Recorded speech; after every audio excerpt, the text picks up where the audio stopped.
మరి బొత్స గారు ఈరోజు రిటైర్మెంట్ తీసుకుంటాను అంటున్నారు రాజకీయ పరంగా, నా హెల్త్ సహకరించట్లేదని. ఇప్పుడు బొత్స గారు ఒక్కరే పెద్దల సభలో మాట్లాడేది, మిగిలిన వాళ్ళు ఎవరు మాట్లాడట్లా. మరి ఇదైతే బిగ్ షాకే కదా జగన్కి. ఇప్పుడు ఈ షాకుల మీద షాకులు తగిలే కదా పాపం ఆయనకి ఇబ్బంది అవుతుంది. స్ట్రోకుల మీద స్ట్రోకులు వస్తుంది ఆయనకి, ఆరోగ్యం కూడా అంత సహకరించట్లేదు కదా.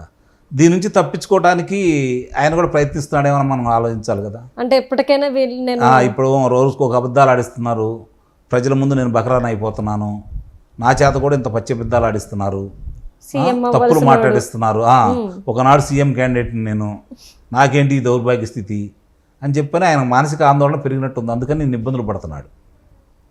తప్పనిసరి పరిస్థితి ఉంటే ఆరోగ్యంగా ఉన్నాను అని కనుక జనాలకు అనిపిస్తే ఆయన వచ్చి మాట్లాడాల్సిందే. ఇంట్లో కూర్చుంటా అంటే ఒప్పుకోరు, లేదంటే రాజకీయంగా దూరంగా ఉండాలి, పదవునన్నా వదులుకోవాలి. పదవులు వదులుకోవడానికి ఆయన సిద్ధంగా లేడు. కాబట్టి ఇప్పుడు మాట్లాడకుండా ఉండాలి అంటే అనారోగ్యంగా వల్ల నేను మాట్లాడలేకపోతున్నా అని చెప్పి వంకైతే దొరికింది కదా.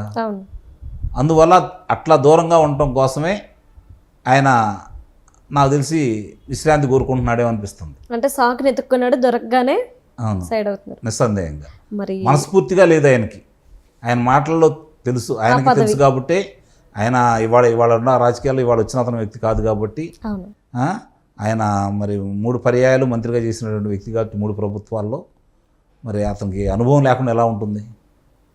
ఏది మంచి ఏది చెడో, ఏది మాట్లాడితే ఏది వచ్చిందో అని తెలియని వ్యక్తి అయితే కాదు కదా బొత్స సత్యనారాయణ అనే వ్యక్తి.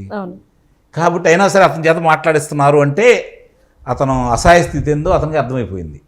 మరి ఇప్పుడు మండలిలో గట్టిగా మాట్లాడేది ఆయన మాత్రమే కదా, ఆయన లేకపోతే ఎవరు? ఆయన ఒక్కడే కాదు, అందరూ మాట్లాడుతూనే ఉన్నారు. కాకపోతే సభానాయకుడు కాబట్టి ఎక్కువ సమయం ఆయనకు వచ్చింది కాబట్టి, అంటే వాళ్ళ పార్టీకి ప్రతిపక్ష నేత అతనే కాబట్టి అతనికి ఎక్కువ సమయం వచ్చింది కాబట్టి అతను ఎక్కువసార్లు ప్రొజెక్ట్ అవుతున్నాడు. అలా కానప్పుడు రేపు వేరే వాళ్ళు మాట్లాడతారు, మిగిలిన వాళ్ళు కూడా మాట్లాడుతూనే ఉన్నారు కదా. వాళ్ళు ఏం చేస్తున్నారు, వాళ్ళకి ఇచ్చిన దాని ప్రకారం మాట్లాడేస్తున్నారు, బైకట్ చేసి వెళ్ళిపోతున్నారు. వాళ్ళు మాట్లాడేది నిజ నిర్ధారణ అయిందాకా లేకపోతే వాదోపవాదాలు జరిగిన తర్వాత కదా వాళ్ళలో పసైందని తెలియటానికి. రేపు కూడా అట్లానే చేస్తారు. అది మాట్లాడడానికి బొత్స ఎందుకు ఎవరైనా మాట్లాడతారు, ప్రశ్నలు అడిగేసి వెళ్ళిపోవడమే, అంతే కదా.